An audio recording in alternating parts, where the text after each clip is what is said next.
Kali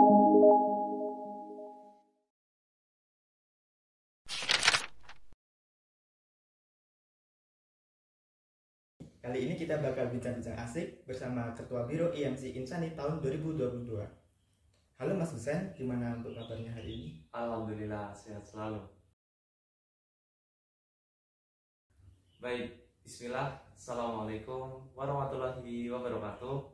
Sebelumnya, perkenalkan, nama aku Husein Satrio Nugroho dari jurusan Ekonomi Islam angkatan 2019. Ya, insya Allah untuk tahun ini diamanahi menjadi Ketua Biro Insani Media Center. Seperti itu.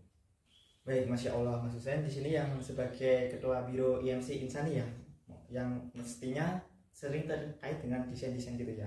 Nah, menurut Mas Husen sendiri, desain itu apa ya? Oke, jadi teman-teman, kalau menurut aku desain itu adalah sebuah cara atau sebuah media untuk berkomunikasi, menyampaikan informasi melalui bentuk-bentuk visual, bertujuan untuk memberikan sebuah informasi tertentu kepada audiens seperti itu. Nah, menurut Mas Husen sendiri, 3 kata yang mewakili dunia perdesainan itu apa aja ya Mas ya? Oke, 3 kata ya. Kalau menurut aku desain itu informatif, inovatif, dan juga kreatif. Baik, selanjutnya menurut Mas Husen sendiri, desain itu bisa jadi dakwah nggak sih Mas? Tentu saja bisa banget. Jadi kalau desain itu kan tergantung dari substansi apa yang disampaikan. Kalau misalnya dari desain itu menyampaikan syiar keagamaan atau syiar-syiar Islam, maka secara langsung desain itu sudah merupakan bagian dari dakwah itu sendiri. Dari hal tersebut, apa yang melatari belakangi Mas Husen untuk terjun ke dakwah lewat jalur desain gitu?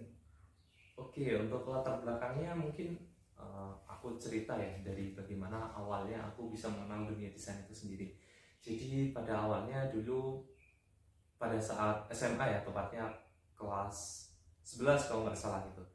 Jadi pada saat itu aku join Rohis gitu, dan pada saat itu butuh banget yang namanya desain untuk banner gitu.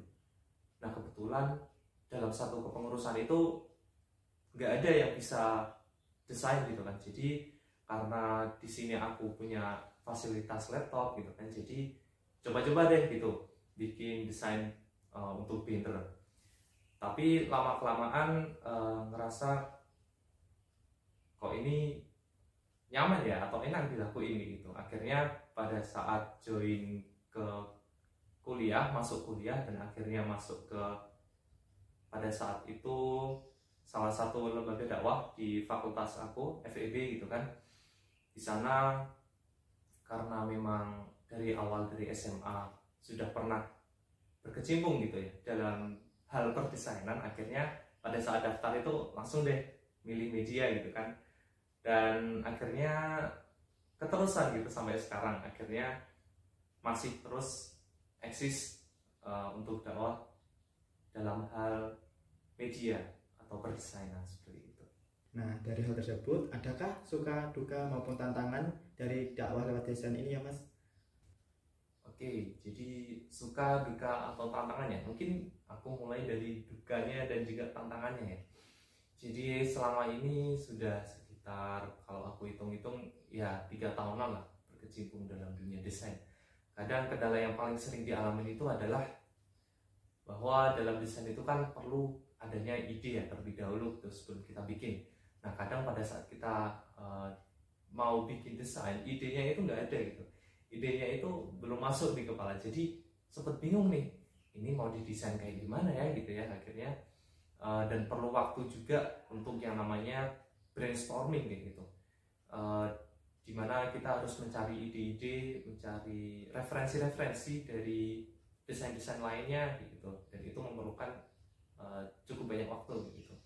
Kemudian yang lainnya terkadang dalam bikin desain itu ada beberapa orang yang mungkin menginginkan desain itu jadi dengan cepat gitu, padahal dalam prosesnya kan juga perlu waktu gitu. Jadi itu bikin kita harus memberikan effort yang lebih gitu dalam bikin desain agar bisa jadi tepat waktu gitu. Kemudian kadang juga kesulitannya dalam gimana caranya biar bikin desain ini tuh bisa diterima oleh audiens gitu. Jadi perlu adanya semacam semacam survei ya kayak gitu.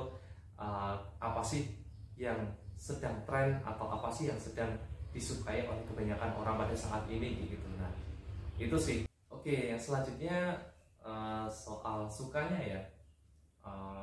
Selama kurang lebih 3 tahun, alhamdulillah, karena bisa ikut banyak banget kegiatan ya, walaupun di situ selalu terlibat dalam desain terus, media terus, tapi dalam keberjalannya alhamdulillah bisa terus belajar, ketemu sama orang-orang yang lebih keren, yang lebih bagus gitu desainnya ataupun skill-skill lainnya daripada aku. Nah di situ aku bisa belajar banyak dari mereka. Kemudian juga selama keberjalanan ikut organisasi di sana sini itu banyak banget teman-teman yang selalu mensupport aku untuk terus belajar dan untuk terus semangat meningkatkan kualitas dan kapabilitas seperti itu. Kalau menurut Mas Husen, dakwah lewat desain itu sekarang gimana ya Mas? Oke, dakwah lewat desain ya, karena dunia sekarang sudah memasuki era digital ya, di mana-mana kita selalu bawa handphone, selalu buka sosial media. Nah di situ desain memegang peranan yang sangat amat penting gitu, karena untuk menyampaikan pesan-pesan Islam, pesan-pesan dakwah di sosial media ya terutama ya, skill desain itu perlu banget agar pesan-pesan Islam yang disampaikan, yang kita sampaikan itu bisa dengan baik dan bisa dengan enak diterima oleh audiens kayak gitu. Bayangin aja gimana kondisinya kalau ternyata dakwah yang sekarang, dakwah Islam sekarang itu tidak mengikuti perkembangan zaman gitu. Desain-desain yang dibikin atau informasi-informasi yang disampaikan itu tidak dikemas dengan baik gitu. Kan jadinya pesan-pesan yang baik itu akhirnya tertutup dengan pesan-pesan yang buruk tetapi dikemas dengan cara yang baik gitu. Jadi kesimpulannya adalah desain ini wajib banget dimiliki pada era dakwah pada zaman sekarang. Mungkin itu aja sih benar. Tadi kan sudah disinggung ya Mas mengenai media sosial yang sekarang mulai marak digunakan oleh kaula-kaula muda maupun semua kalangan gitu. Nah dari media sosial tersebut mungkin ada TikTok dan juga Reels. Nah hal tersebut apakah bisa jadi ladang untuk dakwahnya Mas? Oke, untuk dakwah lewat Reels dan TikTok seperti apa? Karena tren sosial media sekarang itu lebih ke arah video-video singkat seperti yang disajikan dalam TikTok dan Reels gitu ya. Itu membuat perlunya dakwah juga masuk ke ranah tersebut gitu. Daripada orang-orang liatin video-video singkat yang mungkin bisa dibilang kurang bermanfaat ya kayak gitu.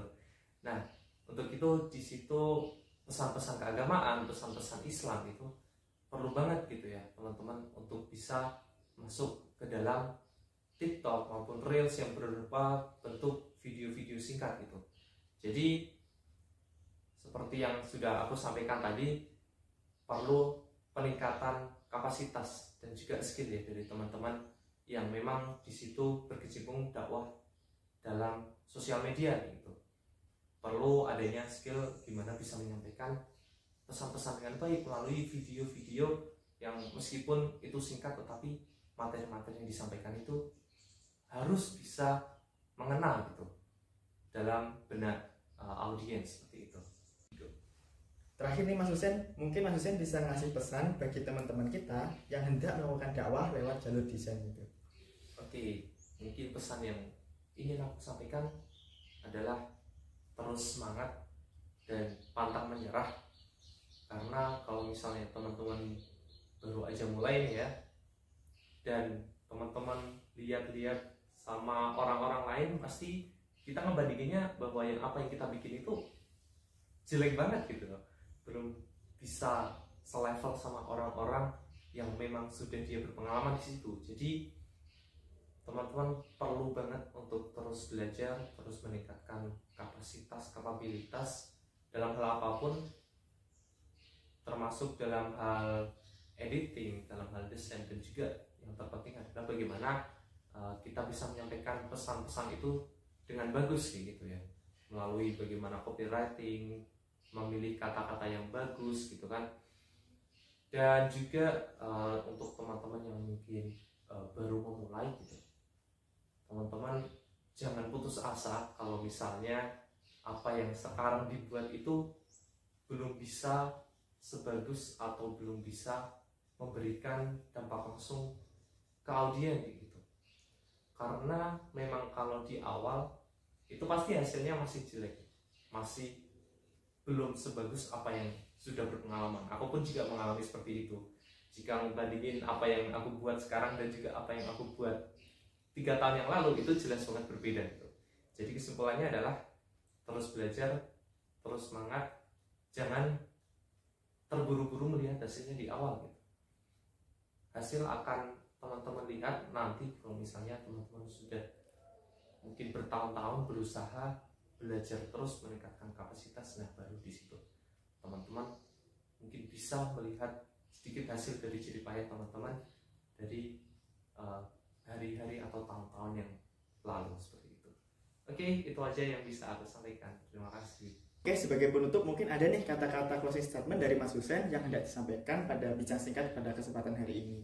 Oke teman-teman, jangan lupa untuk follow dan juga update terus sosial media kita di @insaniundip untuk Instagramnya, kemudian untuk di TikTok @insaniundip, dan juga di YouTube dengan nama yang sama @insaniundip. Oke, sekian itu aja yang bisa aku sampaikan. Assalamualaikum warahmatullahi wabarakatuh. Wah, Masya Allah, sangat inspiratif sekali ya dari pemaparan ilmu dari Mas Husein mengenai desain dan bagaimana kita menggunakan desain sebagai ladang dakwah bagi kita. Semoga kita bisa mengambil hikmah atas dari dakwah di desain dan juga mungkin dari bidang lainnya, dan juga semoga kita diistiqomahkan oleh Allah pada jalan kebaikan ini. Oke, sampai jumpa Sobat Insani di bincang ringan selanjutnya. Wassalamualaikum warahmatullahi wabarakatuh.